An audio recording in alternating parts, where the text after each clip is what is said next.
Welcome to the Deep Dive. Today we're tackling a topic that seems to be on a lot of people's minds. Starting your own podcast. It's definitely popular. Yeah, so we've pulled together some really interesting stuff. We've got insights from actual podcasters over on Reddit, real experience. Right, the practical side. Exactly. Yeah. Then there's a more structured take from Resonant Recordings, and also some super practical, budget-friendly advice from Elizabeth McCravey, who's been podcasting for a while. Okay, good mix. So our goal here is really to, cut through all the information overload. We want to figure out the essential steps, the main things you need to consider. Especially if you're just starting to think about it, or maybe you've looked into it and just feel kind of swamped by it all. Totally. It can feel like a lot. Absolutely. It's easy to get overwhelmed, isn't it? There's just so much advice out there. Mm-hmm. So yeah, we're aiming to give you a clearer path using both that, community wisdom and the more expert guides to see what really counts. Okay, so let's get into it. Let's start with those initial questions, the ones that seem to pop up right away. Yeah. There was this Reddit thread recently from someone totally new to it, and it really covered the basics people wonder about. Like what? Well, things like which hosting platforms are actually good. Yeah. Why choose one over another? Right, the technical bits. And how on earth do you find listeners if you have, zero following to begin with? The big question. Yeah, and that classic problem. Yeah. Consistency versus quality. Is it better to just get something out regularly, even if it's not perfect? Mm-hmm.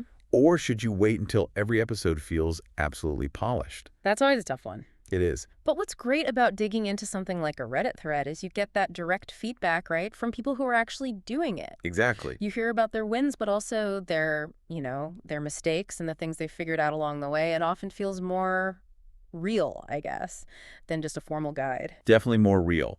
And there was one specific question in that thread that I thought was brilliant. Just simply, what's the one thing you wish someone had told you before you started? Oh, I love that question. Me too. Yeah. That's the kind of gold we're looking for today. Those practical tips that can genuinely save you some hassle. Yeah, absolutely. And speaking of structure, we do have that guide from Resonate Recordings. It's called How to Start a Podcast, 7 Easy Steps. Right. Now, Resonate, they're pretty well known in the podcast world. We don't have every single detail of their 7 steps in front of us, but you can guess the kind of framework it provides. Mm-hmm. Like planning, recording. Exactly. Probably covers things like figuring out your show's idea, who you're talking to, planning content, the recording itself, editing. And then, the really crucial bits like actually launching it and getting it listed places. Yeah. Distribution. Just knowing that a structured path like that exists can be, well, pretty helpful when you're trying to wrap your head around it all. Think of it like a mental checklist, maybe. Okay, so let's pivot to something that stops a lot of people in their tracks. Equipment. Yes, the gear fear. Gear fear, exactly. Yeah. You hear about needing pricey mics, mixers, soundproof rooms. But our next source, Elizabeth McCravey, she offers a really different, much more encouraging view. Yeah, she does. She's been producing her show, The Breakthrough Brand, for over 5 years now. Wow, 5 years. And her whole philosophy is basically, it doesn't have to be expensive or super technical to get started. That's good to hear. And her experience backs it up. She's put out a successful show consistently using gear she says is affordable and reliable. Her track record, well, kind of speaks for itself. Okay, so what does she mean by affordable? What are we talking about here? Well, get this. She talks about a microphone you can grab on Amazon for about $49. It's an Audio-Technica. $49. Okay. Yeah. And interestingly, she actually advises against the Blue Yeti, which is super popular. Well, really? Why is that? She says it tends to pick up too much background noise, which, is a really practical point based on actually using it day to day. That makes sense. So it's not just about the hype. Not at all. It's about what works for clear audio without making things overly complicated, right? Right. It just lowers that barrier, lets you focus on what you're actually saying. Okay, what else? Mic stands, boom arms, all that stuff. Yeah, she touches on that. Says, a lot of mics just come with a basic little stand. And for many people, especially at the start, that's totally fine. She's apparently been using the stand that came with her $50 mic for years. Oh. Boom arms, the ones that clamp to your desk, they give you more flexibility, sure. Yeah. But definitely not essential right out of the gate. Good to know. Start simple. Exactly. See what you actually need for your space, your setup. Don't feel like you have to buy everything at once. Okay. Next up, pop filters, Windscreens. These sound technical, but are they important? They are, yeah. They make a big difference to audio quality. Basically, they're coverings for the mic. Right. They cut down on those harsh P and B sounds. The pops, yeah. Plosives. Plosives, that's the word. And they can help a bit with the background noise, too. You generally just need one or the other. Which does she use? Elizabeth uses a windscreen, the foam cover that slips over the mic head, partly because she sometimes does video, apparently, and prefers how it looks over a separate pop filter disc. Ah, okay. Another practical consideration if video might be involved. Yep. But the main goal is just making your voice sound clearer, more pleasant to listen to. Makes sense. What about headphones? Essential, according to McCravey, and again, super budget-friendly. She suggests a pair around $18 on Amazon. $18? Yep.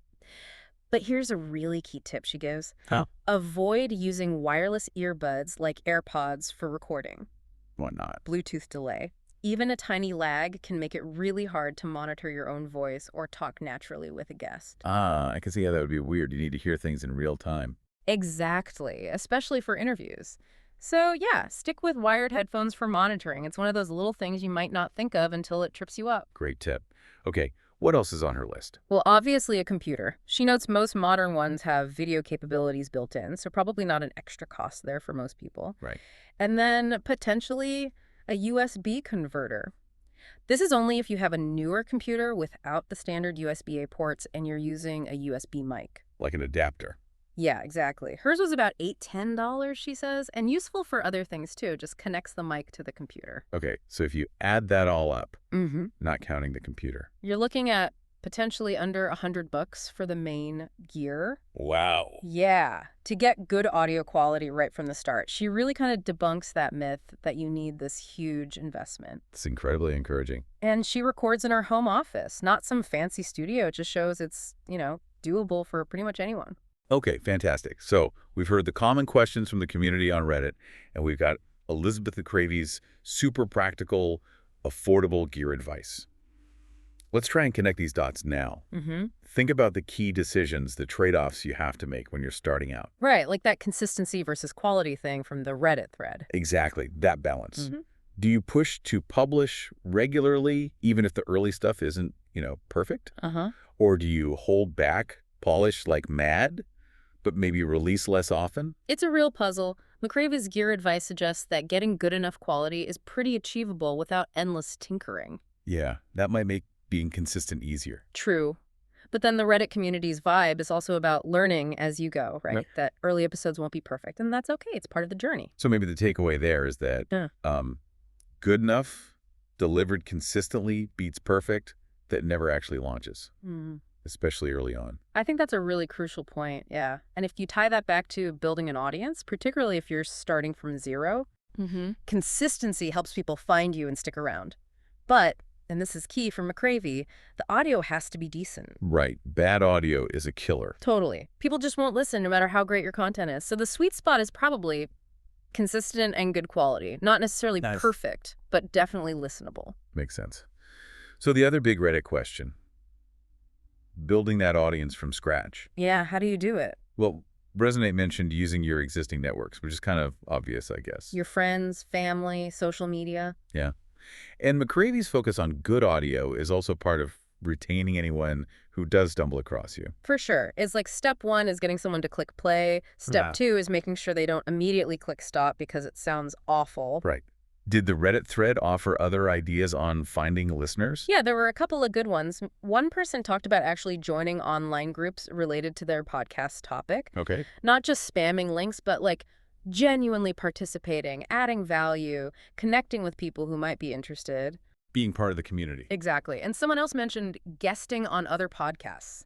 That's a classic way to reach a new relevant audience. Smart. Leverage other people's audiences. It's all about being active where your potential listeners already hang out. Okay, and the last piece from Reddit was about hosting platforms. Right. Where does the audio actually live? McCravy didn't really get into that, but the Resonate Guide, talking about submitting to directories like Apple Podcasts, Spotify, that implies you need a host. Definitely. You need a podcast host. It's where you upload your MP3 files, and then that service creates your RSS feed. That's the special link that tells directories like Apple or Spotify, hey, here's a new episode. So it's like the central hub for your show online. Pretty much. That's Yeah. how your show gets out there. So yeah, researching hosting platforms is definitely a step you'll need to take. They vary in features, price, storage, analytics. So you need to find one that fits your needs and budget. Okay, let's circle back to that fantastic Reddit question. What's the one thing you wish someone had told you? Yeah, the golden nugget. We don't have a specific quote, but if we kind of synthesize what we've heard, especially from Elizabeth McCravey, the big message seems to be it's way more doable and way more affordable than you probably think. I agree. That really comes through. You don't need that pro studio. You don't need to drop thousands on gear to sound good. Right. You can start simple with maybe less than $100 on the core audio stuff. Yeah. And you can learn as you go, refine things, upgrade later if you want or need to. And that directly tackles that feeling of being overwhelmed that stops so many people. McCravy's simple gear list, plus the idea of having steps to follow, like from Resonate, it makes it feel manageable. Yeah, like you can break it down, take it one piece at a time instead of trying to figure everything out at once. Exactly. Okay, so let's try and wrap this up. Key takeaways from our deep dive today. Well, I think number one is starting a podcast is achievable. It's within reach. Definitely. 2, you can get good audio without spending a fortune. Focus on a decent, affordable mic and wired headphones. Good audio is non-negotiable, basically. Pretty much. 3, listen to the community, people who've actually done it, like on Reddit, for real-world tips. Learn from others. And 4, having some kind of structure or steps to follow can make the whole process feel less daunting. Right. And maybe the biggest thing, echoing McCravey, is you don't have to wait for everything to be perfect. Absolutely not. You can start now, learn as you create. Your passion, your voice, wanting to share something, that's really the most important equipment you need. Well said. So for you listening, if you've been kicking around the idea of sharing your expertise or your voice, here's a final thought to mull over. What's one tiny, concrete thing you could do today? Like right now, even just opening a tab and searching Amazon for that Audio-Technica mic. What's one small step you could take to move just a little bit closer to actually launching your show?